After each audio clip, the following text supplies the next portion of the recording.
What's up, everybody? Thank you for joining me.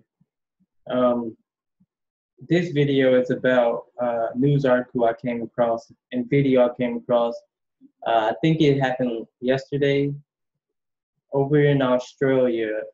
This girl decapitated her mother with several knives and threw her head in the neighbor's yard, all in front of her nephew.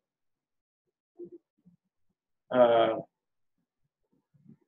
it's hard to put into words what type of argument they had, what kind of strained relationship that you would have to have with your mother for you to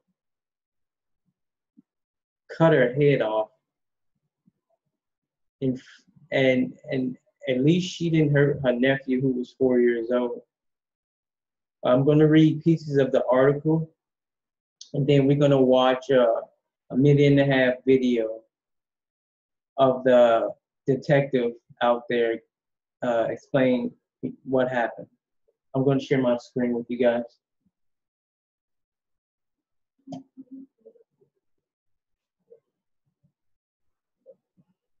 All right. So it says, daughter charged after woman 57 found dead at Sydney house. That's in Sydney, Australia. Jessica Camilleri. Jessica Camilleri was covered in blood when she knocked on a neighbor's door close to midnight on Saturday on Sydney's west side. Ali Bostani had heard screams for help moments before the knock on the door. When he answered, Miss Camilleri allegedly told him she just killed her 57-year-old mother. Rita Camileri's decapitated head was lying nearby on the St. Clair footpath. She said, "I need help." I said, "What sort of help do you need?" She was covered in blood, and she said, "Call the police or ambulance." Her face was full of blood. She said, "Yeah, I had a fight with my mom. I killed my mom." This is Jessica. This is the daughter who cut her mother's head off. Police say the mother and daughter had been arguing moments before the killing. Several knives were allegedly used during the course of the incident, which Detective Superintendent Brent McFadden described as one of the most significant, most horrific scenes police have ever had to face. Arrested at the scene and charged with murder, Ms. Camilleri later pleaded for medical attention at Parramatta local court on Sunday afternoon, where she appeared via audiovisual link with the Amber Laurel Correction Facility at Emu Plains. These Australians got some weird names. All right. I really need medical attention. I cannot move my fingers because of the incident that happened. I couldn't even wash myself properly when I had to shower to get all the blood off. When Ms. Camilleri lawyer told Magistrate Michael Price his client suffered from several mental illnesses. This is the mother. This is Rita. This is the woman who was killed. During the short appearance, Ms. Camilleri said her whole body was in agony. And it's listed a handful of mental health issues she suffered from. Detective McFadden said the woman was fatally injured after an argument that became violent. There is no stepping away from the fact that this was horrific and this was a significant attack, and the injuries that the victim suffered were extensive. Detectives seized a knife from the house for forensic examination and set up numerous crime scenes at the property. So right there, if it's numerous crime scenes, usually it's only one crime scene, a particular room, like a kitchen. But it's numerous crime scenes, which means her mother was trying to get away, as I'm sure she stabbed her first a few times.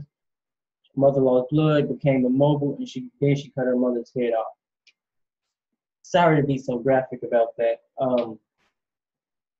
Detectives seized the knife from the house for forensic examination and set up numerous crime scenes at the property. They scoured the street overnight and conducted another search of the area on Sunday afternoon. Detective McFadden said the neighbors had provided specific information to police about the alleged attack.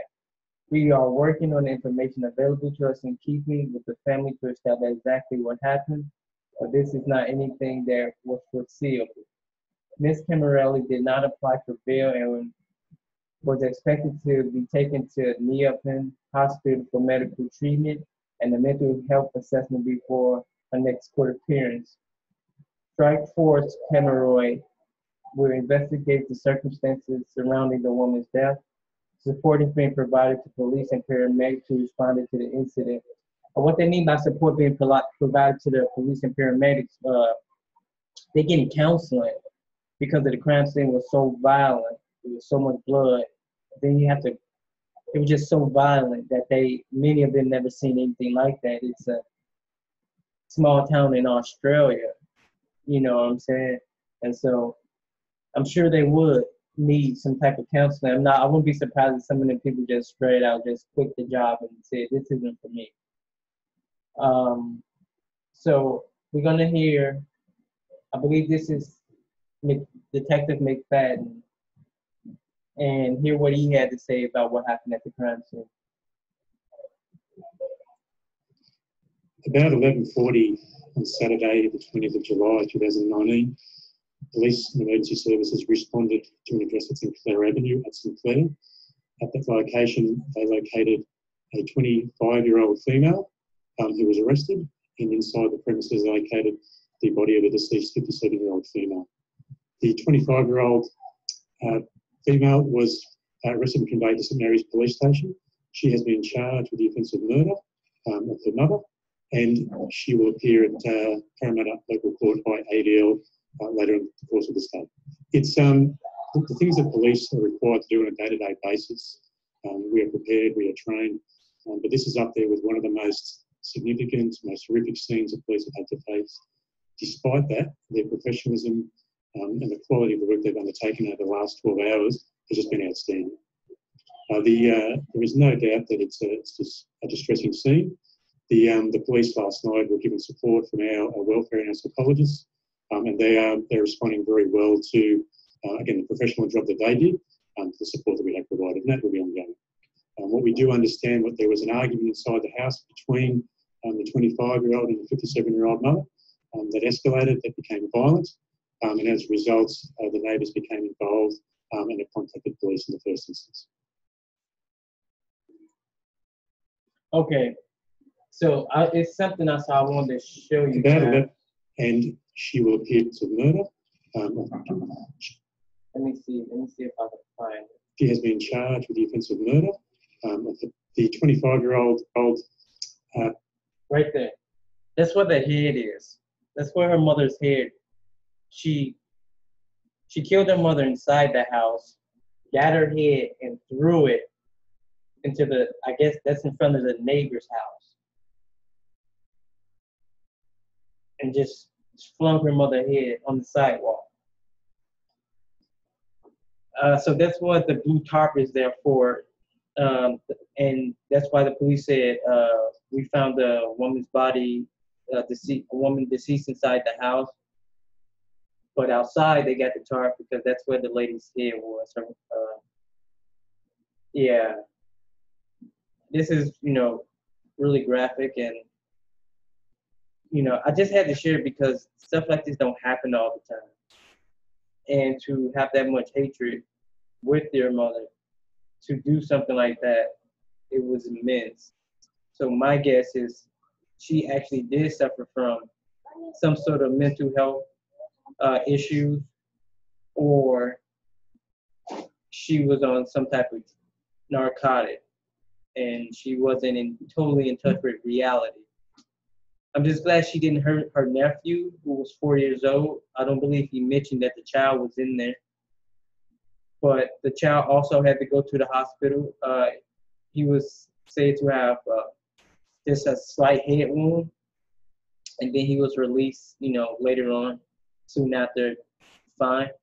but the psychological and the mental toll that that would take on that child is devastating. And I hope whoever his parents are, because that was the mother's grandson. I hope his parents give him counseling immediately, and he's gonna need counseling for a while, because seeing something like that happen to your grandma or anybody for that matter, but somebody you know personally and who you love, by someone else who you know, it's just gonna have bad ramifications for that kid in the future, almost guaranteed. So as more information about this case comes out, I'm gonna stay on it. When something new, when they release an update, when they tell us about the evaluation of the perpetrator, the daughter, or any charges, or any more details about what happened, what was the argument about, specifics, I'll update you guys. In the meantime, y'all be safe out there, and thanks for joining me. Please like, share, and subscribe.